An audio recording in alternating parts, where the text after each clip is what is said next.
After their father's death, Arthur and Edward step into leadership of the Guinness Empire. Arthur wants political power, aiming to stand tall in Dublin, while Edward focuses on the business side, expanding the family's reach and struggling with his forbidden love for Ellen Cochrane. The finale circles a lot around Arthur, who's prepping for his big rally in Dublin, while everyone whispers about a possible assassination plot. Byron, his over-the-top advisor, keeps hyping him like he's running a US campaign, even comparing him to Abraham Lincoln and suggesting he grow a beard. Arthur laughs it off, reminding him this is Ireland, not America. Arthur's getting ready for his big rally, but he's also falling apart. Edward shows up one afternoon to find him drinking heavily, and it's clear the stress of the rally isn't the only thing eating at him. His marriage to Olivia has been a sham for a while. Olivia knows he's gay, and they've just been keeping up appearances. The problem is, Olivia's been seeing Rafferty, Arthur's right-hand man, and she got pregnant with his child. Arthur forced her into having an abortion, which only made things worse between them. That night, Arthur and Olivia finally have it out. She admits how terrified and lonely she was, and he confesses he should have been there. He also says he knows Rafferty is the man she actually loves. Arthur gives her permission to see him, even arranging it so Rafferty is waiting in the library. Olivia goes, and the two finally admit they're in love.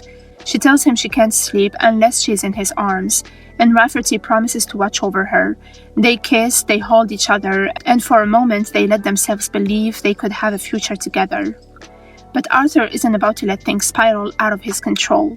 The next day he confronts Olivia, reminding her of the terms of their marriage contract. She was allowed her flings, but she wasn't allowed to fall in love. He lays out the stakes. If she leaves with Rafferty, they'll both be ruined.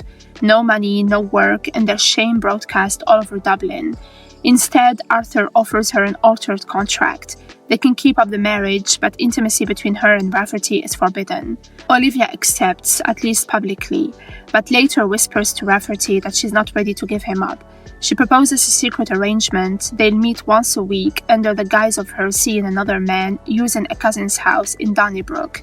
Rafferty agrees, heartbroken but still hopeful that one day they won't have to sneak around. The night before the rally, Arthur gathers Edward, Ben, and Anne, reminding them how lost they all were at their father's funeral. Now he says they've grown into something their father might even be proud of. Edward's story is way more grounded, but just as messy. He's focused on expanding the empire, protecting Arthur, and keeping an eye on Patrick Cochrane, who's back in Ireland and clearly plotting something. Ellen tries to talk sense into her brother, but he keeps flashing bullets and muttering about the cause. She eventually writes to Edward, warning him that Patrick might be targeting Arthur. Edward takes it seriously. He gets Rafferty to dig around, but no one in the city will admit Cochrane is even back. That only makes it more suspicious, and Rafferty guesses Cochrane volunteered for an assassination attempt on Arthur. Meanwhile, Edward's feelings for Ellen resurface. He visits her, confesses he still loves her, and she pushes him away, knowing nothing good can come from it. Outside, his wife Adelaide is waiting, and she's not blind. She knows he went to Ellen. Instead of blowing up, though, she makes it clear their marriage is about power and partnership, not love. On the side, Anne's doing her best to keep the Guinness name clean, while Christine and Ben are blowing money on hotels, champagne, and wild nights.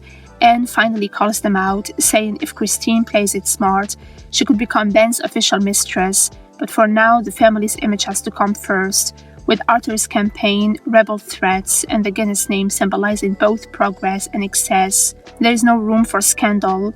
Anne's the one reminding everyone of the bigger picture. The family has to look untouchable, even if it's falling apart behind closed doors. And then comes the showdown. Patrick Cochrane finally returns to Dublin, fueled by vengeance. To him, Edward's deal that got him deported to America was nothing but a betrayal, and now he wants blood. On the day of Arthur's big speech, the Fenians infiltrate the hall disguised as regular citizens. They smuggle in a gun, cause a commotion to distract the guards, and in walks Patrick, ready to take his shot. Ellen, who had been torn between her love for Edward and her loyalty to her brother, spots Patrick in the crowd. She blows a whistle, drawing everyone's attention to him, just as he raises his gun at Arthur. Rafferty pushes through the crowd, trying to reach him. Patrick locks in on Arthur, finger on the trigger, and then a gunshot rings out and the screen cuts to black.